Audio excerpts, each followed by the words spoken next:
Good day everyone.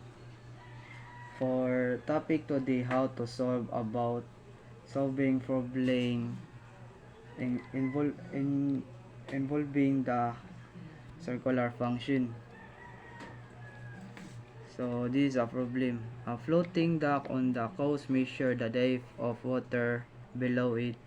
Follow the equation of d sub t is equal to 2.4 times cosine pi t over 8 plus 7.2, where t is the time after midnight. For the question, how many are in the full tidal cycle? Papasok yung concept ng period circular function natin gamit ng y cosine b data. Ano ulit yung formula? Pag kukunin natin ang period, that is 2 pi over b. So gamit yun, makukuha natin ang ilang oras ng full tidal cycle. So gamit yun equation for or given equation yung b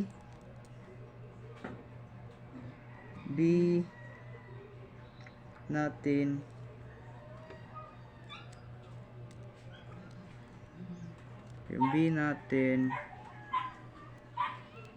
dito yung pi over 8. Ito yun.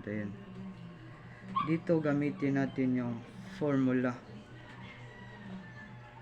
na to. Is-substitute natin sa b over 8 maging 2 pi maging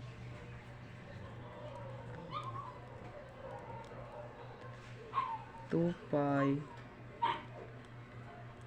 over 5 over 8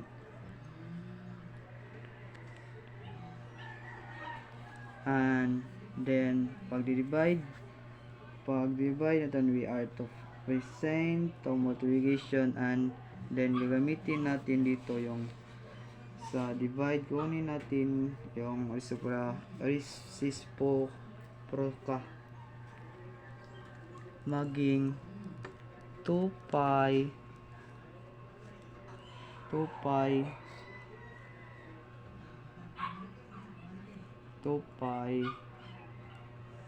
equal 8 over maging 8 na over 2 pi.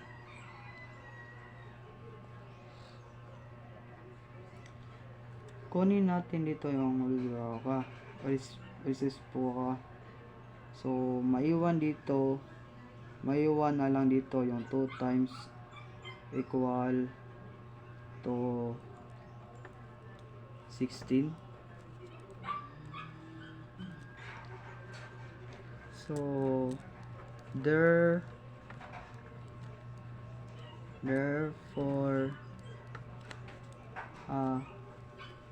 full cycle it will take 16 hours.